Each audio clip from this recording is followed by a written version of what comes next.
উনি কতটুকু নির্বাচনে সক্ষম হবেন, মানে এই পরিস্থিতিতে আমাদের ধরেন আওয়ামী লীগের সচিব, আওয়ামী লীগের সেনা এবং আমাদের এই জোটটা আমরা শুরু করেছিলাম 9টা দলকে নিয়ে আলোচনা, এবং আরেকটা দল ছিল, সেটা দল না, আপ বাংলাদেশ নামে। এই 10টা রাজনৈতিক উনি কতটুকু নির্বাচনে সক্ষম হবেন, মানে এই পরিস্থিতিতে আমাদের ধরেন আওয়ামী লীগের সচিব, আওয়ামী লীগের সেনা অফিসার, আওয়ামী লীগের পুলিশ কর্মকর্তা, আওয়ামী লীগের মাস্টার, সব প্রত্যেকে মানে ধরেন যারা 3-4টা নির্বাচনের অভিজ্ঞতা সম্পন্ন, মানে রিগড নির্বাচনের অভিজ্ঞতা সম্পন্ন, তারা প্রত্যেকেই স্ব জায়গায় বহাল। আপনি কোথাও টাচ করেন নাই। আপনি কি শাস্তি চাচ্ছেন? আপনি কিভাবে একটা সুষ্ঠু নির্বাচনে আদৌ কি সক্ষম হবেন? এই প্রশ্নগুলো তো আসছে দাদা এখন। আচ্ছা, একটা জিনিস বলেন কনক, আমি বলি, মানে এটা উইথ অল ডিউ রেসপেক্ট, মানে আমি তো মাঝে মাঝে খেপে টেপে যাই, তো এখন করার কিছু নাই, এটাই আমার নেচার আর কি। তো রাষ্ট্র নিয়ে, সরকার নিয়ে, সংস্কার নিয়ে কনক আপনার একটা চিন্তা আছে না, বলেন তো? আপনি এতদিন কাজ করছেন না? হ্যাঁ ইলিয়াস, তোমার একটা চিন্তা আছে না? এতদিন কাজ করছো না যে রাষ্ট্রটা কিরকম হবে, করা উচিত আছে? ইয়েস অর নো বলো, আছে? মিউট হয়ে আছো। অবশ্যই প্রফেসর ইউনূসের সরকারের সংস্কার কমিশন আমাদের সাথে বসে আধা ঘন্টা কথা বলছে, আমারও আছে, আধা ঘন্টা কথা বলছে। আচ্ছা বলেন তো, আপনারা তো এতদিন ধরে লড়াই করছেন, সংগ্রাম করছেন, যেরকমই করেন, যতটুকুই করেন, করছেন তো। আপনারা বলেন তো, আপনাদের চিন্তা কি আগামী রাষ্ট্রটা নিয়ে, সংস্কার নিয়ে, সংবিধান নিয়ে?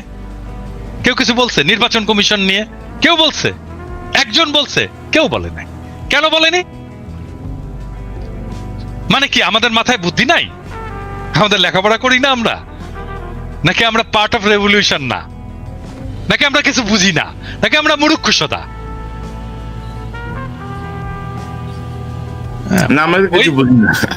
আমরা কিছু বুঝি না, মানে ওই যে একটা ইয়ে আছে না, মুখ খারাপ করতে হয় আর কি। সরি, মানে কনকের এখানে এসে মানে মুখ খারাপ করতে আমার খুব খারাপ লাগে, কিন্তু এটা দিস ইজ লাইফ। হ্যাঁ, দিস ইজ লাইফ। ওইটা ওই ছোটবেলায় আমাদের ইয়ে আমাদের মেডিকেল কলেজে আমাদের ডোমদের ইয়ে ছিল, যারা লাশ কাটতো আর কি, লাশ কাটতে আমাদের হেল্প করতো। হ্যাঁ, ডেড বডি তারা প্রিজার্ভ করতো, পোস্টমর্টেমেও তারা হেল্প করতো, আর ডেড বডি কাটতেও খুব এক্সপার্ট, ভেরি এক্সপার্ট তারা। তো ওই রকম পচা টচা লাশটা আসতো সারাক্ষণ, এর গন্ধ টন্ধ তো বিভৎস গন্ধ। তো ওরা সারাক্ষণ টাল হয়ে থাকতো, মাল খেয়ে টাল হয়ে থাকতো আর কি।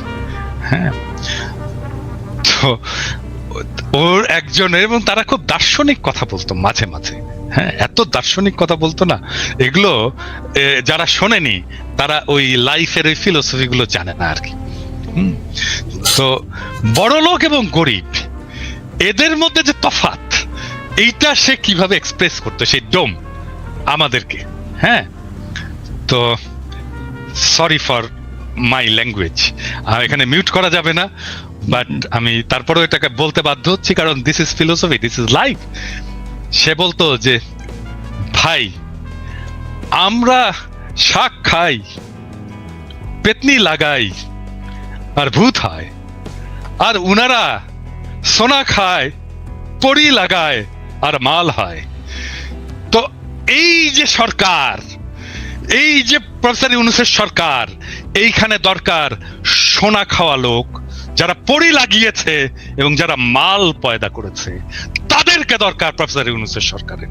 আর আমরা, আমাদের বাপেরা শাক খেয়েছে, পেতনি লাগিয়েছে, আমরা ভূত হয়েছি। আমাদের কি? আমাদের এটা রাষ্ট্র? এটা আমাদের রাষ্ট্র না। এই রাষ্ট্র ওদেরকে, ওদের যারা সোনা খায়, পরি লাগায়, আর মাল হয়। আমাদের মতো পেতনি চোদার রাষ্ট্র এটা না। তো এটা গরিবের রাষ্ট্র তো না, এটা খুবই দরিদ্রের রাষ্ট্র না, এটা গণমানুষের রাষ্ট্র না, এটা এলিটের রাষ্ট্র। এই এলিটের রাষ্ট্র ভেঙে দেব, এবং এটাই আমার লক্ষ্য। সরি আমার ল্যাঙ্গুয়েজের জন্য, আমি মাপ চাই। না, ইউ আর অ্যাবসলিউটলি কারেক্ট। কারণ ধরেন অনেক কথা সহজভাবে বোঝানোর জন্য এক্সাম্পল খুব জরুরি, এবং ধরেন আসলেই তো তাই দাদা, তাই না? আসলেই তো তাই। তো এখন আসলে এই জন্য আজকে আমি আমার শিরোনামটা রেখেছি যে উনি কি সুষ্ঠু নির্বাচনে আসলে সক্ষম হবেন কিনা, মানে লক্ষণ তো বলতেছে না আর কি। এখন সামনে যে সংকটগুলো আসছে সেই সংকটগুলো আদৌ কিভাবে নিরসন করবেন? আজকে দেখলাম জাতীয় কি যেন ঐক্যমত্যের যে কমিশন, ওরা অঙ্গীকারনামা পাঠিয়েছে রাজনৈতিক দলের কাছে। মানে একটা কি বলবো, একটা তামাশা, চারিদিকে তামাশা চলছে। তো ইলিয়াস, আপনার শেষ মন্তব্যটা শুনি। আপনার ওভারঅল কি মনে করেন, ইউনূস কি আজও নির্বাচনে সক্ষম হবেন কিনা? এখন আসলে করণীয় কি? সময় তো আর হাতে বেশি বাকি নাই। তো সার্বিকভাবে আপনার কোনো যদি পরামর্শ বা পর্যবেক্ষণ থাকে। আমার মনে হয় যত দ্রুত সম্ভব একটা নির্বাচন দিয়ে, এই সরকারকে দিয়ে সম্ভব না। এই সরকার যদি মনে করে যে তারা ওই যেটা দাদা বললেন যে বিশাল স্মার্ট, আপনি স্বরাষ্ট্র উপদেষ্টাকে যদি দেখেন, তিনি যায় কনস্টেবল, এসআই, এই খাইছো কি খাইছো, কি দিয়ে খাইছো, মানে এমন একটা ভাব, উনি চ্যাটের পালা বুঝছেন। আর বেটা তোরে তো দেখতে কনস্টেবলের মতো দেখা যায়, তুই বেটা যায় ওইখানে গিয়া করি যে খাইছো কি খাইছো, এটা কি কোনো ভাষা নাকি? শেখ মুজিব আপনি সবাইরে তুই করে, তুমি বলার কে? তুমি পারমিশন নিছো আমার কাছে, তুমি আমার তুমি বলবা? কনস্টেবলকে সম্মান দেন। এইগুলি করে এই বন্যা টন্যা সবই তো মানে এদের জীবনে কোনোদিন এক কলম। আপনি উপদেষ্টা যতগুলো আছে, আসিফ নজরুল নিয়ে আমরা সমালোচনা করি, আসিফ নজরুল তাও বলেছে ভিতরে ভিতরে ডিজিএফআই এর হোক আর যাই হোক, তারপরেও সে বলেছে। এর বাইরে আমরা দেখান তো যে এই স্টুডেন্ট 2-3 জন ছিল, এর বাইরে কারোর জীবনে কোনোদিন একটা কথা লিখেছে এই ফ্যাসিবাদ নিয়ে? হাসিনার বিরুদ্ধে কেউ কথা বলেছে? একজনও নাই। এগুলো তারা করেছে। সো এই টাইপের লোকজন দিয়ে আমার মনে হয় না যে এখানে সম্ভব হবে এটা দ্রুত একটা নির্বাচনের দিকে যাক। তবে একটা জিনিস বলে রাখি, যে যখন যে ধরা পড়েন তখন সে এসে তারপরে হাত পা চাপাচাপি করেন। এই হাত পা চাপাচাপি যেদিন চেয়ারটা থাকবে না তারপরে থাকবে না। চেয়ার থাকা পর্যন্ত যদি কাজ শেষ করে না যাইতে পারেন, যেদিন চেয়ার পাছার নিচে থেকে চলে যাবে তারপরের দিন থেকে পাছার চামড়া উঠানো শুরু হবে। আমার ব্যক্তিগতভাবে যদি মনে করেন, আমি সরাসরি বলি যে অনেকেই আবার বলবেন যে আমি বিএনপি টিএনপি করি। ভাই, এখনো পর্যন্ত আমাদের দেশের বিরুদ্ধে এই যে জঙ্গি একটা এই কার্ড কিন্তু এখনো আওয়ামী লীগ বিভিন্ন জায়গায় খেলে যাচ্ছেন। আমি মনে করি বিএনপির ক্ষমতায় আসা উচিত এবার। এবং আমার বিশ্বাস, আমি তারেক রহমানের বিভিন্ন পলিসি এগুলোর ব্যাপারে যতটুকু জানি, এবং বিএনপি যেটা সত্যি কথা, এই যে বললেন যে চাঁদাবাজি, প্রতিদিন নিউজ হচ্ছে বিএনপির ছাত্র দলের কোন এক উপজেলার জেলার, আরে ভাই সে ছাত্র দল, মানে এক গ্রামের এক ওয়ার্ডের এক স্বেচ্ছাসেবক দলের এক সেক্রেটারি, তারে নিয়েও নিউজ হয় বিএনপির ছাত্র দল এই কি স্বেচ্ছাসেবক দল নেতা, মানে দেখে মনে হয় যেন কেন্দ্রীয় নেতা বোধহয় চাঁদাবাজি করেছে। আপনি আসিফ সহ এই যে এদেরকে যেভাবে কালার করা হচ্ছে, যদি আপনি করতে যান কোন মন্ত্রণালয় সুষ্ঠুভাবে চলছে, একটা মন্ত্রণালয় দেখান, সবখানে তো দুর্নীতি হচ্ছে। কেন করা হচ্ছে? কারণ টার্গেট এনসিপি এবং বিএনপি, এই দুইটাকে যে কোনো ভাবে কালার করা হবে। সো এগুলো করা হচ্ছে। আমার মনে হয় এই পরিস্থিতি যদি তারেক রহমান দেশে আসতো বা একটা সরকার যদি ক্ষমতায় থাকতো, তাহলে মনে হয় এই অবস্থা হতো না। এবং বিএনপি কিন্তু তাদের যে কোনো কারোর বিরুদ্ধে অভিযোগ আসলে সাথে সাথে তাকে বহিষ্কার করছে। তারা যে আওয়ামী লীগের মতো যা মনে চায় তাই করছে, কোনো কেউ কিছু বললে কেয়ার করছে এরকম না, কিন্তু তারা সাথে সাথে বহিষ্কার করছে। হচ্ছে তো ব্যবস্থা নেওয়া। তো আমি মনে করি যে একটা সরকার আসলে, তারেক রহমান যদি সরকার প্রধান হয়, সেক্ষেত্রে তার দলের উপরে তার সর্বোচ্চ থাকবে। এবং তারেক রহমান যদি দেশে যায়, আমি মনে করি সেদিন থেকে মানে দেশ বিএনপির অধীনেই চলবে।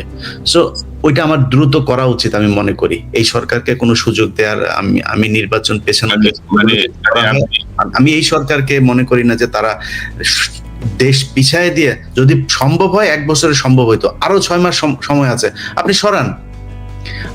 আপনি কেন এইসব পচা গন্ধ মাল নিয়ে তারপরে আপনি সরকার পরিচালনা করবেন? আপনি নতুন করে লোক, দেশে অনেক মানুষ আছে, বিজ্ঞ লোকজন আছে, অনেক দেশপ্রেমিক মানুষ আছে, যাদের শক্তি আছে, তারা করবে।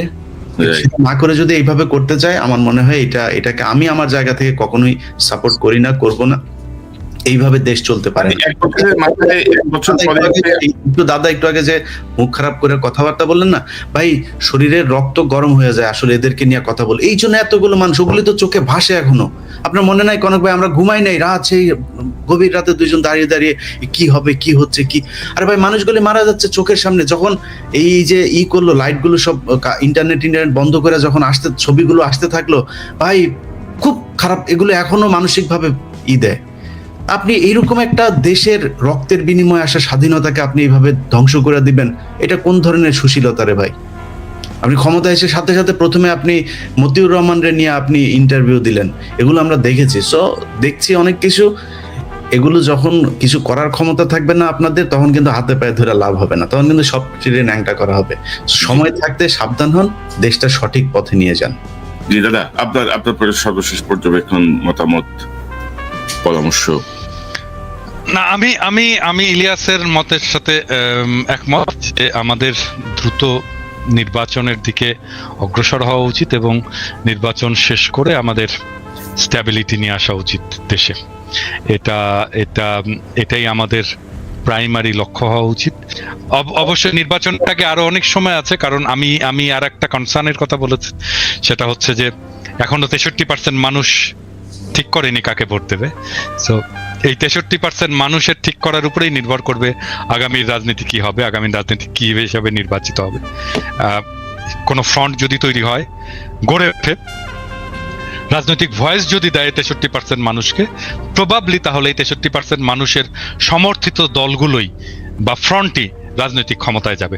দেখা যাক কি হয় সামনের দিনগুলোতে। আরো অনেক হয়তো আমি একটু অ্যাড করি যে আপনি নির্বাচন, ইলিয়াস নির্বাচনে চাচ্ছেন, আপনিও নির্বাচনের কথা বলছেন, আমিও নির্বাচন চাই, যত দ্রুত সম্ভব নির্বাচন হোক, কিন্তু এই যে সক্ষম হবেন কিনা ডক্টর ইউনূস, এই সক্ষমতার জন্য কি করণীয়? এই যে আগামী যে 6 মাস আছে, এই সময় 6 মাসে আসলে পিন পয়েন্ট কি করণীয়? সক্ষমতা অর্জনের জন্য তো আপনি অক্ষম উপদেষ্টাদের দেওয়া সম্ভব না, তাহলে আপনার রিসাফল করতে হবে, না হলে নির্বাচন দিয়ে দিতে হবে। প্রশাসন তো এখন বিএনপির দখলেই আছে।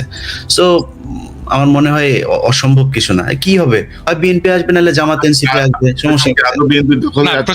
প্রশাসন বিএনপির দখলে থাকলে তো সেটা নিরপেক্ষ নির্বাচন হলো না, ভাই। বিএনপি, আমি তো সেটাই বললাম যে আপনাকে তো বিএনপির হাতেই দিতে হবে বা জামাতের হাতে দিতে হবে, কারণ বিএনপি যদি ক্ষমতায় আসলে আমি ওইটাই ওই কথাটা বোধহয় ওই সময় শেষ করে নিয়েছি। আমি চাই এবার আসুক জামাত ইসলাম, তাদের সাংগঠনিকভাবে আরো বেশি সমৃদ্ধ হোক, তাদের মানুষের আরো বলুক, এবং আমার মনে হয় এই 5 বছরে বিএনপি যত ভুল করবে ততটা জামাতমুখী হবে মানুষ। তো 5 বছর পরে জামাত আসুক। এখন যেহেতু হাসিনা যাওয়ার পরই আমার ব্যক্তিগত মতামত যদি জিজ্ঞেস করেন, আমি মনে করি কোনো ইসলামী দলের এখন এই মুহূর্তে ক্ষমতায় আসা ঠিক না, যাদের নামের সাথে ইসলাম আছে। এবং আমি মনে করি ভাই, আমি অত বিশাল ইমান আমার শক্ত না, তো এই কারণে বললাম। এটা আবার নিয়ে অনেক কথাবার্তা বলবেন, বাট বিএনপিরই আসা উচিত। তারেক রহমানকে এই সুযোগটুকু দেওয়া উচিত। এখনো খালেদা জিয়া তার মতামত রাখার মতো ওইটুকু সক্ষমতা তার শারীরিকভাবে আছে, আল্লাহ তাকে আরো অনেক সুস্থ করে দিক। আমার মনে হয় বেটার হবে। এখন বিএনপির যেগুলো দেখা হচ্ছে এত, আচ্ছা ভাই একটা জিনিস বলি, ধরেন আগে ইজারা নেওয়া হইতো একটা গরুর হাটের, মানে আগে নেওয়া হইতো না, সেটা কে নিত? মানে সেটা কি মানে সাধারণ মানুষ নিত নাকি আওয়ামী লীগের লোকই তো নিত? এখন সমস্যাটা হচ্ছে আপনার তো কোনো সরকার নাই, কোনো প্রশাসন নাই, নিয়ম নাই, শৃঙ্খলা নাই। বিএনপির 3 গ্রুপ যা ঠেলাঠেলি করছে। এখন হঠাৎ করে আসে চাঁদাবাজি হয় নাই কবে? মানে এই যে ট্রাক আসে ঢাকায়, কোনোদিন কি একদিনের জন্য কি বন্ধ ছিল আপনি বলেন তো? এখনো হয়। আমি এটার সমর্থনে কথা বলছি না, কিন্তু হয়তো হতো। 5 আগস্টের পরে কয়েকদিন বন্ধ ছিল। ওইটা তো অন্য জিনিস। ওই সময় তো কিছুই ছিল না। ওই সময় জনগণের হাতেই দেশ ছিল, যে কারণে বন্ধ ছিল। কিন্তু জনগণের হাতে ছাড়া কোনো সরকার প্রশাসকের হাতে যখন দেশ ছিল, কখনোই এটা বন্ধ রাখা যায়নি। হয়তো মিলিটারি কিছু সময় 1/11 কিছু সময়টাতেই ছিল, কিছু ভালো সময় ছিল। যাক, এটাই আর কি। তো চাঁদাবাজি এই দেশে ছিল, বন্ধ হওয়া উচিত। যেভাবে এখন বলা হয় দেশটা এত পরিমাণে একদম নতুন করে মনে হচ্ছে বিভিন্ন খাতে চাঁদাবাজি শুরু হয়েছে, এই পরিস্থিতি হয়নি। কিছু জায়গায় আমার রহমান ক্ষমতায় গেলে আরো ভালো হবে পরিস্থিতি। ইলিয়াস, এখানে আরেকটা প্রশ্ন খুবই গুরুত্বপূর্ণ, যেটা আপনি বলছিলেন যে বিএনপির সাথে সাথে বহিষ্কার করছে, কিন্তু আপনি যদি দেখেন যে এ পর্যন্ত কঠোর কোনো পদক্ষেপ কি নেওয়া হয়েছে সরকারের পক্ষ থেকে? জেলে পাঠাবে না, জেলে নিবে সরকার, বিএনপি পাঠাবে না। ম্যাজিস্ট্রেসি পাওয়ার নিয়ে সেনাবাহিনী মাঠে আছে, তাদের ভূমিকা কিন্তু। তারেক রহমান যদি কোনো চাঁদাবাজের জন্য ফোন করে বলে ভাই আমার এটা ছেড়ে দেন, এই যদি বলে আমাদের কাছে ভয়েস রেকর্ড দিয়ে দেন, আমরা দেখি। না ইলে কনক, মানে বিএনপি তো থানা দখল করছে না, এরকম দুইটা ঘটনা ঘটছে। এটা একেবারে রিমোট এরিয়া, ধরেন লোকাল মানুষ যে থানা ঘেরাও করে নিয়ে আসে। থানা দখল না, থানা দখলের থানার চাইতে 10 মাইল দূরে যদি বিএনপির লোকজন কোনো চাঁদাবাজের পক্ষে ডাইরেক্ট গুলি করেন, আমরা ওটার পক্ষে থাকবো ভাই। আমরা এটার পক্ষে বিপক্ষে যাবো না, তো আমরা পুলিশের পাশে থাকবো। করেন না, সমস্যা কি? চাঁদাবাজি কে সমর্থন করে? মানে আপনারা যদি বিচার না করেন তাহলে তো এরকম চলতেই থাকবে। চাঁদাবাজি বা অরাজকতা নিয়ন্ত্রণে আমরা সরকারের কোনো কঠোর কোনো পদক্ষেপ দেখি নাই, সেনাবাহিনীর কোনো পদক্ষেপ দেখি নাই।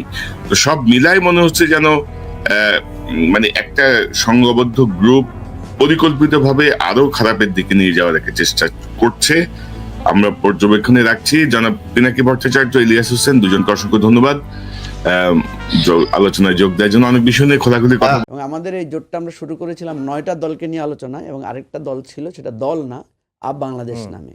এই 10টা রাজনৈতিক সংগঠনকে নিয়ে আমরা চেয়েছিলাম যে আমরা একটা মধ্যবর্তী জোট আকারে দাঁড়াতে পারি কিনা। কারণ বিএনপি পন্থী একটা জোট, জামাতপন্থী একটা জোট, মানে জোট না ঠিক, এক ধরনের অ্যালাইনমেন্ট আমরা দেখতে পাচ্ছিলাম। তো আমাদের সাথে আলোচনায় অনেকেই ছিলেন, কিন্তু আমরা দেখলাম যে ধীরে ধীরে সকলেই এই নির্বাচনী রাজনীতিকে বেশি গুরুত্ব দিচ্ছেন। বাংলাদেশের ভবিষ্যৎ রাজনীতি, একটা তৃতীয় ধারা রাজনীতি তৈরি করার যে জায়গাটা, সেটা হচ্ছিল না। শেষে বাধ্য হয়ে আমরা যখন দেখলাম অনেকেই আসছেন না, কিন্তু ঘুরাচ্ছেন আমাদেরকে প্রচুর ভাবে, শেষে আমরা 3টা দলই প্রথমেই ঘোষণা করলাম যে আমরা এমন একটা মাঝ জায়গায় দাঁড়াতে চাই। অনেকে আমাদেরকে বলেছিল যে আপনারা শুরু করেন, আমরা আসছি। কিন্তু কার্যত আমরা দেখলাম শেষ মুহূর্তে এসে বেশিরভাগেরাই বড় দলগুলোর সাথে এক ধরনের ভোটের হিসাব নিকাশ, সিটের হিসাব নিকাশ, এবং তারেক রহমান দেশে আসছেন, এটার একটা জোয়ার শুরু হয়েছে। যে এই জোয়ারে আমরা দেখলাম যে সকলেই কোনো না কোনোভাবে তারা ভোটকে প্রাধান্য দিচ্ছে। এখন আমাদের কাছে উপায় কি থাকলো? আমরা দেখলাম যে আমাদের জোটের মধ্যেও মানে যারা ছিল নতুন রাজনীতির ধারক, বা যাদেরকে আমরা মনে করছি যে সরকারে বা যে কোনোভাবে গুরুত্ব পাচ্ছে না, এনসিপির মধ্যেও আমরা দেখলাম তাদের মধ্যে একটা চিন্তা, বিশেষ করে হাদির এই ঘটনাটার পরে, ওসমান হাদির এই মৃত্যুর পরে তারা দেখলেন যে জুলাই অভ্যুত্থানের যোদ্ধারা কিন্তু সবাই এক ধরনের ঝুঁকির মধ্যে আছে। এবং একদিকে জামাত, একদিকে বিএনপি, এই দুই বাইনারি পলিটিক্স এখানে আস্তে আস্তে প্রাধান্য পেয়ে যাচ্ছে। এক মিনিট আছে। হ্যাঁ, তো এই কারণে তখন নিজেদের মধ্যে আলোচনাটা উঠলো, আমরা কি এক জায়গায় দাঁড়িয়ে থাকতে পারবো, নাকি আমাদেরকে এখানে আমাদের জুলাইয়ের যে অভ্যুত্থান বা আমাদের সনদের জায়গাটাকে গুরুত্ব দিয়ে আমরা কাজ করব। সেই জায়গা থেকে আমি যতটুকু জানি বিএনপির সাথে এক ধরনের আলোচনা হয়েছে, জামাতের সাথে এক ধরনের আলোচনা হয়েছে। কারণ তাদের কাছে মনে হয়েছে যে এই জোটটা আলাদা করে দাঁড়িয়ে থাকার চাইতে বরং জুলাই অভ্যুত্থানের বা জুলাইয়ের মানে সনদের বাস্তবায়নের জায়গাটা থেকে যাদেরকে কম্পারেটিভলি বেটার ফ্রেন্ড মনে হবে, তাদের সাথে এক ধরনের অ্যালাই করা যায় কিনা। সেই আলোচনা থেকেই এখন আমি দেখছি যে বিএনপির সাথে আলোচনা শুরু হয়েছিল, সেটা কোনো কারণে হয়তো ফলপ্রসূ হয় নাই। জামাতের সাথে আলোচনাটা চলছে, সেটা হয়তো কিছুটা অগ্রগতি পেয়েছে। এখানে আমাদের 3 দলের মধ্যে এখন আলোচনাটা চলছে। সেখানে আমাদের কাছে এখন যে পথটা খোলা আছে, সেটা হচ্ছে একা দাঁড়িয়ে থাকা অথবা এই অ্যালাইনমেন্টের সাথে যাওয়া। তো আমরা হয়তো এই অ্যালাইনমেন্টে যাওয়ার বিষয়টাকে প্রাধান্য দিব বাস্তবতার কারণে। অর্থাৎ আমি যেটা বলতে চাচ্ছি যে এককভাবে নতুন রাজনীতি হয়ে দাঁড়ানোর যে স্বপ্নটা আমরা দেখেছিলাম, সেটা কিছুটা বাধাগ্রস্ত হয়েছে।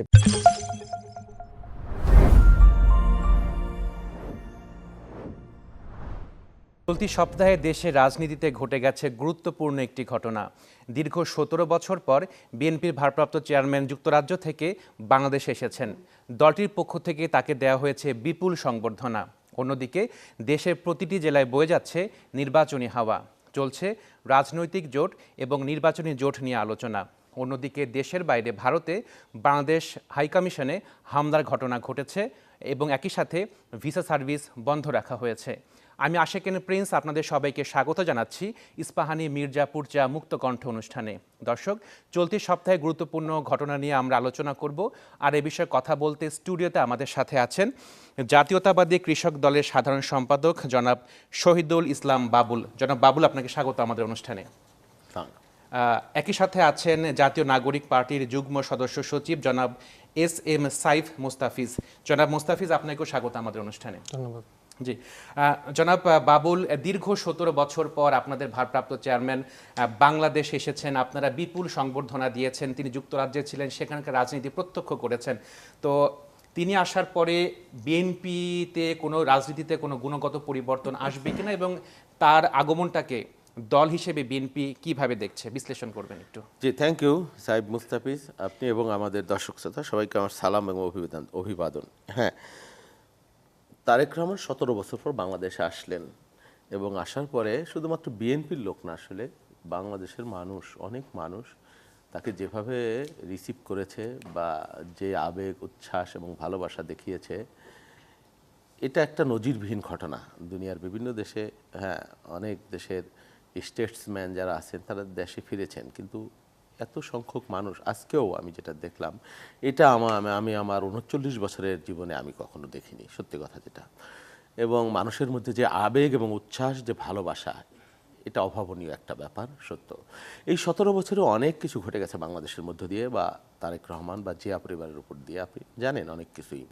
যেমন তারেক রহমান যে বাড়ি থেকে বের হয়েছিলেন, সেই বাড়ি তিনি আর এসে পেলেন না। তার নিজের ঘর যেটা ছিল, সেই ঘরে তিনি আর উঠতে পারেননি। মানুষের স্মৃতি বিজড়িত তার জন্ম, তার শৈশব, তার কৈশোর, এই যে আবেগ থাকে।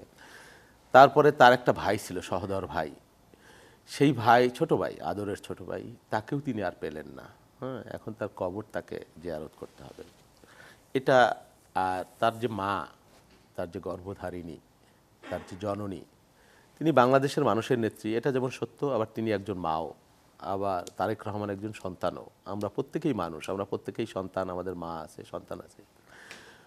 এই যে মা এবং সন্তানের যে সম্পর্ক, নারীর সম্পর্ক বলা হয়, রক্তের তো বটেই। সেই মা এখন সংকটাপন্ন অবস্থায়, তাকে সুস্থ রেখে গিয়েছিলেন তিনি এখন সংকটাপন্ন অবস্থায়, জীবন মৃত্যুর সন্ধিক্ষণে হাসপাতালে এসে তাকে দেখতে হলো।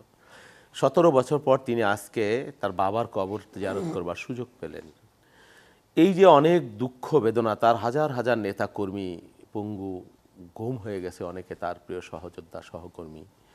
এই বাস্তবতার মধ্যে তিনি দেশে, একদিকে যেমন তার জন্য একটা আনন্দের, লক্ষ লক্ষ মানুষ তাকে ভালোবাসছে, ঢেউ তুলছে, হ্যাঁ, জনস্রোত তৈরি হচ্ছে, আর অন্যদিকে এই বেদনাগুলো তো তার নিতান্তই তার একার, এই বেদনার দিকও আছে। তো সব মিলিয়ে যেটা আমি বলবো যে ওনার এই প্রত্যাবর্তন, এটা বাংলাদেশের ইতিহাসে একটা নতুন মাত্রা সংযোজন করবে রাজনীতিতে। এবং এই প্রত্যাবর্তন একদিকে যেমন রাজস্বিক, এই প্রত্যাবর্তন একদিকে যেমন ঐতিহাসিক এবং অবিস্মরণীয় বটে। তারেক রহমানের এই প্রত্যাবর্তন সমকালীন বাংলাদেশের, এই সময়ে বাংলাদেশের মানুষ বহুকাল মনে রাখবে এটা, এবং বাংলাদেশের রাজনীতিতে তার এই প্রত্যাবর্তনের মধ্য দিয়ে একটা ইতিবাচক রাজনীতি এবং সংস্কৃতির সূচনা শুরু হবে বলে আমরা বিশ্বাস করি। এবং বাংলাদেশ বিরোধী যে চক্রান্ত, ষড়যন্ত্র, বা গণতন্ত্র বিনাশী যে চক্রান্ত, ষড়যন্ত্র, এগুলোও মানে খড়কুটোর মতো ভেসে যাবে, এটা আমরা মনে করছি আগামী দিনে। আর উনি গতকাল এসে যে বক্তব্য দিয়েছেন, স্বল্পদৈর্ঘ্য বক্তব্য, 16 মিনিটের একটা বক্তব্য তারেক রহমান রেখেছেন, আপনি খেয়াল করেছেন নিশ্চয়ই। গতানুগতিক যে রাজনৈতিক নেতৃত্বের বক্তব্য, এর বাইরে কিন্তু উনি ওনার যে ব্যক্তিগত যে দুঃখ কষ্ট, এগুলো কিন্তু উনি একবারও বলেননি বা উপস্থাপন করেন, এগুলি বলে তিনি সস্তা আবেগও নেবার চেষ্টা করেননি। উনি বাংলাদেশের রাজনীতিতে বিগত দিনে যে রাজনৈতিক নেতৃত্ব, যারা বাংলাদেশের দণ্ডমুণ্ডের কর্তা ছিল, তারা যে ভাষায় বক্তব্য দিতেন, প্রতিপক্ষকে ঘায়েল করা, নোংরা খিস্তিখিউর আক্রমণ করা, এই বিষয়গুলো উনি একেবারেই পাশে ঠেলে রেখেছেন। শুধুমাত্র বাংলাদেশ এবং বাংলাদেশের আগামী দিনের সম্ভাবনা, স্বপ্ন, এই বিষয়গুলো উনি সামনে রেখেছেন। জাতীয় ঐক্যের কথা বলেছেন। ষড়যন্ত্র বা দেশবিরোধী যে ষড়যন্ত্র, আধিপত্যবাদী যে ষড়যন্ত্র, সেইগুলো কিভাবে মোকাবেলা করে আমরা এগিয়ে যেতে পারবো, সেই বিষয়গুলো উনি সামনে রেখেছেন। সেই দৃষ্টিকোণ থেকে আমি বলে করি যে এটা একটা ইতিবাচক বার্তা দেবে এবং পজিটিভ ভাইব তৈরি করবো আমাদের বাংলাদেশের রাজনীতিতে। এটা নিঃসন্দেহে আমাদের জন্য একটা উল্লেখযোগ্য বিষয় বলে আমি মনে করছি। জনাব বাবুল, আপনাকে ধন্যবাদ। জনাব মুস্তাফিজ, তারেক রহমানের আগমন ঘিরে ইন্টারন্যাশনাল মিডিয়াতে অনেক নিউজ কাভারেজ হয়েছে। তাকে সম্ভাব্য প্রধানমন্ত্রী প্রার্থী, অনেক ক্ষেত্রে সম্ভাব্য প্রধানমন্ত্রী হিসেবে তাকে অভিহিত করা হয়েছে। তো সেই জায়গা থেকে বিএনপির পক্ষ থেকে বলা হচ্ছে ইতিবাচক রাজনীতি হবে, তারা প্রত্যাশা করছেন। তো আপনারা নতুন রাজনৈতিক দল, আপনারাও কি মনে করছেন যে তারেক রহমানের আগমনে বাংলাদেশে ইতিবাচক রাজনীতি যে চর্চা, অতীতে আমরা দেখেছি যে সংঘাত, সংঘর্ষ, হানাহানি, কাদা ছোড়াছুড়ি দেখেছি আমরা, এই ইতিবাচক পরিবর্তন কি হবে, আপনারা কি মনে করেন? ধন্যবাদ আপনাকে, আমার বিজ্ঞ সমালোচক এবং টিভি পর্দায় যারা দেখছেন তাদেরকে শুভেচ্ছা জানাচ্ছি। দেখুন, বাংলাদেশের জুলাই পরবর্তী সময়ে রাজনীতির যে প্রেক্ষাপট, সেখানে তারেক রহমান একজন গুরুত্বপূর্ণ চরিত্র। এবং সেই জায়গা থেকে ভাই যেই আক্ষেপের কথাগুলো বলল, যেটা আসলে আমরা সবাই একমত, এবং সেই জায়গার যে ত্যাগ তিতিক্ষার জায়গা, সেটা আসলে এই জুলাই গণঅভ্যুত্থানের থ্রুতে, মানে 1400 মানুষের জীবনদানের ফলে এবং হাজার হাজার মানুষের অঙ্গহানি এবং অনেক মানুষের ত্যাগের বিনিময়ে আসলে আমরা আসলে বর্তমানে বাংলাদেশে একটা নতুন রাজনীতির ধারা উন্মোচন করার সুযোগ পেয়েছি।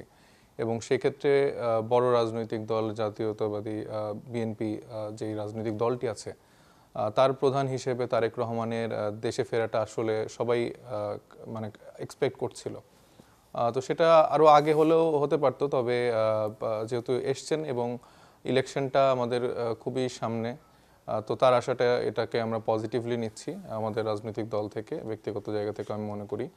এবং বাংলাদেশের রাজনীতির গুণগত পরিবর্তনের ক্ষেত্রে যে সংস্কার, বিচার এবং নতুন ধারা রাজনীতির লড়াইটা আমরা করে যাচ্ছি, আমরা আশা করছি তারেক রহমান সাহেব তার রাজনৈতিক দলের সাথে করে সেই লড়াইতে সেও সেইভাবে অংশগ্রহণ করবেন। জি, ধন্যবাদ মুস্তাফিজ। জনাব বাবুল, তারেক রহমান গতকাল একটি ভাষণ দিয়েছেন এবং সে ভাষণে যে চুম্বক যে অংশ সেটি হচ্ছে বলা হচ্ছে আই হ্যাভ এ প্ল্যান। তো আসলে এই প্ল্যানটা কি, পরিকল্পনাটা কি, দলীয়ভাবে আসলে আপনারা জানতে পেরেছেন কিনা? হ্যাঁ, সাথে এটাও বলেছেন যে I have a plan for my country and for my people. তো যেটা ওনার বক্তব্যে কিছুটা উনি পরিষ্কার করেছেন, বা ওনার অ্যাটিটিউড বা বডি ল্যাঙ্গুয়েজ বা এই 5ই আগস্ট পরবর্তী ওনার যত রকমের বক্তব্য, প্রত্যেকটা বক্তব্যে আপনি দেখবেন যে বললাম যে পুরনো দিনের সেই খিস্তিখোর, বিদ্বেষ, প্রতিহিংসা, সংঘাত, দলাদলি, বিভাজনের রাজনীতি পরিহার করে একটা ঐক্যের, জাতীয় ঐক্যের যে রাজনীতি, বাংলাদেশের যে রাজনীতি, সবার আগে যে বাংলাদেশ বলা হয়েছে, সেই রাজনীতি উনি প্রতিষ্ঠা করতে দেন। সাথে সাথে আমাদের জনগণের যে অর্থনৈতিক মুক্তি এবং নিরাপত্তা, সেই বিষয়টাকে তিনি অগ্রাধিকার দিয়েছে, এমফাসিস করেছেন। তার আপনার নিরাপত্তা যেটা খুবই গুরুত্বপূর্ণ ইস্যু, যে একটা মানুষ ঘর থেকে বের হলে নিরাপদে ফিরতে পারবে, এই বাস্তবতা, এই পরিবেশ হলো সর্বাগ্রে প্রয়োজন। তারপরে আমাদের যে মৌলিক যে শিক্ষা, অন্ন, বস্ত্র, চিকিৎসা, বাসস্থান, সেই বিষয়গুলো উনি দীর্ঘদিন কাজ করছেন। আমি খুব নিবিড়ভাবে ওনার সাথে কাজ করার সুযোগে আমি জেনেছি যে উনি অনেক গ্রাউন্ড ওয়ার্ক অলরেডি তৈরি করে ফেলেছেন দীর্ঘদিন, উনি বিদেশে থাকা অবস্থায়। এবং এই 5ই আগস্টের আগেও ওনার কিছু কর্ম পরিকল্পনা, যেমন বাংলাদেশের কৃষক নিয়ে, বাংলাদেশের ইন্টিগ্রেটেড হেলথ সার্ভিস কীভাবে চালু করা যায়, সেই বিষয়গুলো নিয়ে, বাংলাদেশের নারীর ক্ষমতায়ন বা নারীর অগ্রাধিকার নিয়ে, এই বিষয়গুলো নিয়ে ওনার যে কিছু কর্ম পরিকল্পনা আগামী দিনে, সেই পরিকল্পনাগুলো ইতিমধ্যেই কিন্তু কাজ শেষ করেছেন। বাংলাদেশে আমরা যেমন এই ফ্যামিলি কার্ডের কথা বলেছি, বাংলাদেশের কতগুলো ফ্যামিলি আছে, সেই গ্রাউন্ড ওয়ার্ক আমাদের করা আছে। তারপরে এই পরিবারের মধ্য থেকে কত পরিবারকে আমরা দিতে পারবো প্রিলিমিনারি, বাংলাদেশের অর্থনীতি, সমাজ বাস্তবতা মিলিয়ে সবাইকে তো দেওয়া সম্ভব না, যাদের প্রয়োজন, সেই গ্রাউন্ড ওয়ার্কগুলো আমরা করেছি। এর ফান্ডিংটা কোত্থেকে হবে, টাকাটা কোত্থেকে আসবে, কোথায় টাকা মিসিলেন্স আছে, কোথায় সেই টাকাটা এখানে পজিটিভলি কাজে লাগানো যায়, সেই গ্রাউন্ড ওয়ার্কগুলো করা আছে। কোথায় আমরা এটা প্রথম 3 মাসের মধ্যে এক্সপেরিমেন্ট শুরু করতে পারবো। তারপরে বাংলাদেশের কৃষি সেক্টর সবচেয়ে অবহেলিত। দেখেন, আমরা এত সংস্কার করেছি, এত করেছি, আমাদের শ্রমিকদের অধিকারের সংগঠন আছে, সব আছে, কিন্তু আমার কৃষকের অধিকার রক্ষার জন্য কিচ্ছু নাই। কৃষক ধুকে ধুকে মরছে। এবং প্রত্যেকটা কৃষক, আপনি যদি খবর নেন প্রান্তিক জনগোষ্ঠীতে, যেই কৃষকের 10 বিঘা জমি আছে, প্রতি বছর তাকে 1 বিঘা জমি বিক্রি করে তার সংসার চালাইতে হয়, তার বাবার চিকিৎসা করতে হয়, বৃদ্ধ বাবা মার, বাচ্চাদের পড়াশোনা শেখাইতে হয়। মানে কৃষক জীর্ণদশা। আগে তো ধরেন এক সময়ে এক কৃষকের 5টা সন্তান থাকলে সে শ্রম দিতে পারতো, এখন তো যান্ত্রিক কৃষি হয়ে গেছে, মানে উৎপাদন ব্যয় এত বেড়েছে। আবার কৃষি উৎপাদনের পরে তার যে কৃষি পণ্যের মূল্য, তার ঠিকমতো মূল্য পাচ্ছে না। যেই পেঁয়াজ সিজনে, যেই মাসে পেঁয়াজ ওঠে, সেটা যদি 1600 টাকা মন হয়, আপনার 3 মাস পরে সেই পেঁয়াজের দাম হয় 3000 টাকা। মাঝখান থেকে এই টাকাটা কৃষক পায় না। মধ্যস্বত্বভোগী পরিয়া যারা মজুদদার, এরাই টাকাটা রক্ত শোষণের মতো কৃষকের খেয়ে ফেলে। এই বিষয়গুলি নিয়ে তারেক রহমানের কিছু চিন্তা ভাবনা এবং অবজারভেশন আছে, এবং সেই বিষয়গুলো নিয়ে উনি কাজ করবেন। আমরা সিদ্ধান্ত নিয়েছি কৃষকের জন্য কৃষি কার্ড, এর মাধ্যমে একজন কৃষকের কৃষি ক্ষেত্রে কিন্তু প্রচুর জনবল আছে। আপনার প্রত্যেকটা ইউনিয়ন পর্যায়ে একজন উপসহকারী বা 2 জন কৃষি কর্মকর্তা থাকে। এদের অধিকাংশ ক্ষেত্রে এরা কিন্তু অলস জীবনযাপন করে। এদেরকে কিভাবে কাজে লাগানো যায়, একটা সফটওয়্যার তৈরি করে কৃষকের কোন কোন জমিতে কতটুকু জমি, কত শতক জমি, কি চাষ করেন তিনি, এবং সেই কৃষককে অন্তত সরকারি কি প্রণোদনা দেওয়া যায়, কি সাহায্য দেয়, এবং সেটা জাতীয় উৎপাদনের সাথে কিভাবে প্রাসঙ্গিক হয়। অনেক কিছু আছে যেগুলো আমরা ইম্পোর্ট করি, সেই ইম্পোর্ট, যেমন সয়াবিনটা, হ্যাঁ, বা পাম অয়েলটা, সেটা কিভাবে বৃদ্ধি করা যায় এখানে চাষ, সেই পরিকল্পনা, বা একটা যে প্রান্তিক কৃষক তিনি যাতে নিঃস্ব না হয়ে যান, অন্তত তাকে কিছু প্রণোদনা প্রাথমিক পর্যায়ে কতটুকু দেওয়া যায় সেগুলো নেওয়া। তারপরে কৃষি বিমার একটা প্রভিশনের কথা আছে। তারপরে ইউনিয়ন লেভেলে পর্যায়ক্রমে সরকারি ক্রয় কেন্দ্র কিভাবে তৈরি করা যায়, সেই বিষয়গুলো নিয়ে আমাদের পরিকল্পনা, কর্মপরিকল্পনা আছে এবং আমরা যদি সুযোগ পাই এই বিষয়গুলো কিভাবে বাস্তবায়ন করা যায় এটাও তার পরিকল্পনার একটা অংশ বলে আমি চিন্তা করছি বা মনে করছি। জি, তারপরে ফ্যামিলি কার্ডের যে বিষয়টা, সময় আছে তাহলে এক জি, মিনিট আমরা আবার আপনার কাছে আসবো। জনাব মুস্তাফিজ, আপনি বলছিলেন যে বিএনপি বড় একটি রাজনৈতিক দল, সেই দলের ভারপ্রাপ্ত চেয়ারম্যান দেশে এসেছেন, আপনারা যারা রাজনৈতিক দল আছেন, তো তারেক রহমানের আগমনকে ঘিরে আপনারা যারা রাজনৈতিক দল আছেন তারা কি কোনো প্রেশার ফিল করছেন কিনা আসলে? না, আমরা তো কোনো প্রেশার ফিল করছি না। আমাদের পলিটিক্যাল যেই পরিবেশ আছে সেক্ষেত্রে একটা রাজনৈতিক দলের প্রধান হিসেবে যিনি দায়িত্ব পালন করছেন, তিনি এতদিন দেশে ছিলেন না, বিদেশ থেকে দায়িত্ব পালন করছিলেন, এখন দেশে এসে পালন করছেন, এতটুকুই পার্থক্য। এছাড়া আলাদা কোনো প্রেশার বা অন্য কিছু তো আমি মনে করছি না বাংলাদেশের রাজনীতিতে চলে এসছে। জি, জনাব বাবুল সাহেব বেশ কিছু পরিকল্পনার কথা বললেন, তো আপনাদের যারা অন্যান্য রাজনৈতিক দল আছে এরকম কোনো সুনির্দিষ্ট পরিকল্পনা ধরে ধরে আপনারা জনগণের কাছে যেতে পারছেন কিনা অথবা যাওয়া শুরু করেছেন কিনা? হ্যাঁ, ডেফিনেটলি, মানে আমরা যে কর্ম পরিকল্পনাটা করছি, আমরা আসলে ওয়েলফেয়ার রাজনীতির পরিবর্তে আসলে আমরা চেষ্টা করছি যে আমাদের যেই জনগোষ্ঠী আছে তাদেরকে কিভাবে এম্পাওয়ার্ড করা যায়, তারা আসলে কিভাবে নিজেই নিজের সেই জায়গাটা নিশ্চিত করতে পারবে, তাদের কর্মর জায়গা থেকে শুরু করে তাদের ফ্যামিলি চালানো থেকে শুরু করে। এখন দেখেন ফ্যামিলি কার্ড বা এই ভিজিএফ কার্ড এরকম কনসেপ্টটা অনেক পুরানো, এবং এই কনসেপ্টে, এই কার্ড কনসেপ্টটা আমার কাছে মনে হয় যে একরকম স্ক্যাম। কারণ আওয়ামী লীগ সরকারের আমলে আমরা দেখেছি এই কার্ডগুলো দিয়ে একরকম রাজনীতি করা হতো। সেক্ষেত্রে শুধুমাত্র সেই দলের কর্মী অথবা সুবিধাভোগী লোকজনের কাছে এটা বিক্রিও করা হতো। তো সেক্ষেত্রে এই কার্ডের স্ক্যামের জায়গাটা রাজনীতিবিদরা যদি এখন বলে থাকে, সেটা আমার কাছে মানে খুব বেশি ভিশনারি কোনো এক্সাম্পল মনে হয় না। বরঞ্চ আমরা এইদিকে ফোকাস করছি, মানে ফ্যামিলিকে ফ্যামিলি কার্ড না দেওয়ার বদলে বরঞ্চ ফ্যামিলিগুলো আসলে কিভাবে এম্পাওয়ার্ড হতে পারবে, তাদের জায়গা থেকে তাদের ফ্যামিলিতে যারা আছেন তাদেরকে কিভাবে কাজের সুযোগটা, নিশ্চয়তাটা দেওয়া যায়। কারণ আমি আপনাকে মাসে মাসে 2000-3000 টাকা করে দিলাম, কিন্তু আপনি যদি নিজে আসলে এম্পাওয়ার্ড হন, আপনি যদি নিজে মান্থলি 20,000, 25,000 অথবা 30,000 টাকা ইনকাম করতে পারেন, সেক্ষেত্রে কিন্তু আপনি দেখা যাচ্ছে যে আপনার ফ্যামিলির অন্যান্য মেম্বারদেরকেও একরকম সাপোর্ট করতে পারবেন, তার ব্যবসার ক্ষেত্রে সাপোর্ট করতে পারবেন, সে যদি কৃষিকাজ করে সেক্ষেত্রেও হেল্প করতে পারবেন। এবং আমাদের যে B2B মডেল, সেই জায়গা থেকে আমরা কৃষককে আমরা চাচ্ছি যে একদম নতুন কায়দায় যেভাবে আসলে দেশের বাইরের মানে ফার্মিং সেক্টরগুলো চলে, এবং নতুন জায়গা থেকে ধরেন যে তারা কিভাবে একদম ডিরেক্ট কাস্টমারের কাছে তাদের পণ্যগুলো পৌঁছাতে পারে, অথবা নতুন আধুনিক প্রযুক্তিতে আসলে কি মানে কৃষক যেভাবে কাজ করতে পারে, সেটা নিয়ে আমাদের একদম মানে প্রবলেম সলিউশন বেসড কর্মপরিকল্পনা আছে। এটা আমাদের ইশতেহারে খুব শীঘ্রই আমরা অ্যানাউন্স করছি, এবং আমরা প্রথাগত যে ট্রেডিশনাল পলিটিক্যাল পার্টিগুলো আসলে কমিটমেন্টগুলো দেয়, যেটার অধিকাংশ আসলে কখনোই বাস্তবায়ন আমরা হতে দেখিনি। যেরকম আওয়ামী লীগ সরকার আগে তারা 10 টাকা কেজিতে চাল খাওয়াতে চেয়েছে, তারা ডিজিটাল বাংলাদেশ, এরকম অনেক রকম ভিশন দেখিয়েছে, কিন্তু যখন আসলে এক্সিকিউট করতে যায় তখন মাঠে কোনো কিছু আসলে আমরা দেখি না। তো আমরা বলতে চাই যে আমাদের কর্মপরিকল্পনার জায়গায় চটকদার কথাবার্তা খুব কম থাকবে, আমরা মাঠে এক্সিকিউট করা যায় এরকম কাজকর্ম বাংলাদেশের মানুষকে উপহার দিতে চাই। এবং আমি বিশ্বাস করি যে বাংলাদেশের মানুষ এখন সেই রকম স্মার্ট এনাফ যারা আসলে এটা ধারণ করতে পারবে, এবং তারা জাজ করতে পারবে আসলে কোন রাজনৈতিক দলগুলো কিভাবে তাদেরকে ধোঁকা দিচ্ছে। এটা বিএনপি বলেন, জামাত ইসলামী বাংলাদেশ বলেন, এনসিপি এবং অন্যান্য রাজনৈতিক দলগুলোর মধ্যে কারা আসলে মুখের কথায় একটা কার্ড বানিয়ে নিয়ে যে আমি দেখালে তো আসলে সেটা হলো না, এটার আসলে এক্সিকিউশন লেভেলটা কীরকম করে হবে সেটা ফ্যাক্টর। জি, ধন্যবাদ জনাব মুস্তাফিজ। জনাব বাবুল, আপনারা তো প্রচারণা চালাবেন হয়তো বা, তো সেই ক্ষেত্রে যিনি মুস্তাফিজ তিনি বললেন যে আসলে ফ্যামিলি কার্ড বা বিভিন্ন কার্ড স্ক্যাম জাতীয় একটা বিষয়, এটা একটা রেসপন্স করবেন আপনি। আরেকটা বিষয় হচ্ছে দীর্ঘ সময় তারেক রহমান দেশের বাইরে ছিলেন, দেশের 4 কোটির বেশি মানুষ হচ্ছে তরুণ ভোটার, তারা আসলে তারেক রহমানকে কতটুকু একসেপ্ট করবে, তার কার্যক্রম বা কর্মকাণ্ড কতটুকু একসেপ্ট করবে, আপনারা কতটুকু আত্মবিশ্বাসী? না, প্রথম কথাটার উত্তর দেই যে হ্যাঁ, কথাই না কাজে বিশ্বাসী হতে হবে। ওই যে সেই কবির কথা আর কি, আমাদের দেশে হবে সেই ছেলে কবে, কথাই না বড় হয়ে কাজে বড় হবে। সাহেব ঠিকই বলেছে, প্রত্যেকের যার যার দৃষ্টিভঙ্গি মানুষ কীভাবে গ্রহণ করবে সেটাই তো আসলে মূল সত্য।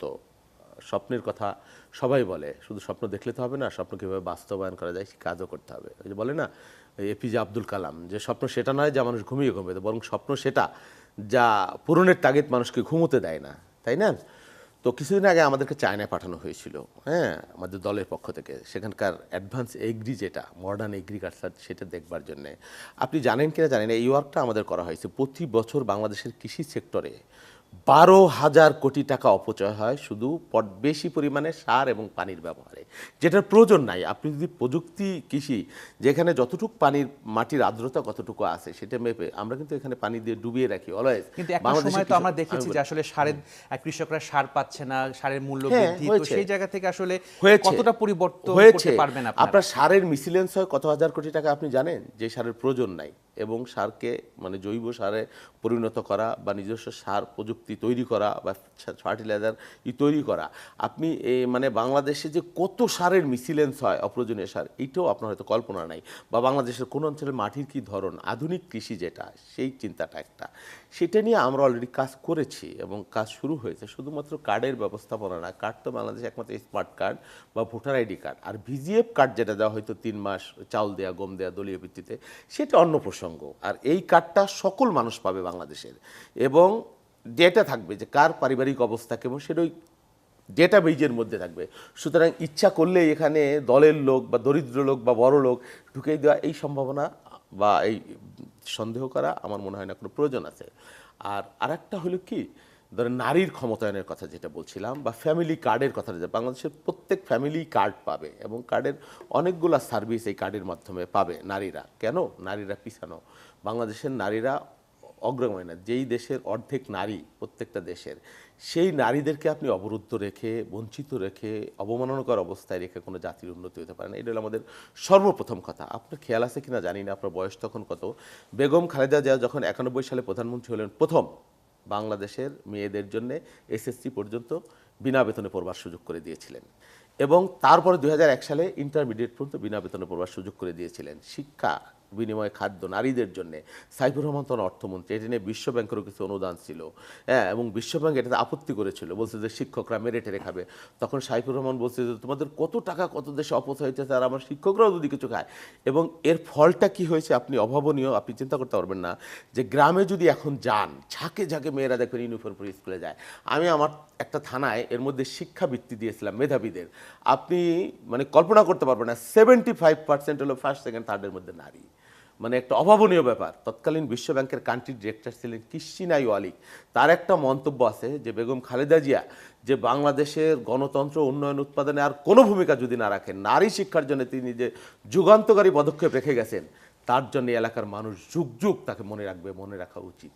তো সেই জন্যে নারীর যে ক্ষমতা হয়, নারীর শিক্ষা, আমরা ফ্যামিলি কার্ডটা করব, বাংলাদেশের প্রত্যেকটা নারীর নামে কার্ড হবে, এবং প্রাথমিক পর্যায়ে আমরা টার্গেট করেছি যে 50 লক্ষ নারী, অনগ্রসর নারী। এই যে নারীরা যে লাঞ্ছিত বঞ্চিত হয় গ্রামে, হাজারে হাজারে কাতারে কাতারে ধুকে ধুকে মরে, এর একটাই কারণ, নারীরা স্বাবলম্বী না, নারীরা উপার্জন করতে পারে না। আমাদের টার্গেট হলো এই যে প্রান্তিক নারী, তারা যাতে ন্যূনতম অর্থনৈতিক স্বাবলম্বী অর্জন করতে পারে, সেই জন্যে সেই নারীদের হাতে মাসে মাসে এই কার্ডের আওতায় বা নেটওয়ার্কের আওতায় তার কাছে একটা ন্যূনতম বাজার খরচ হিসাবে আমরা এটা তুলে দেবো। জি,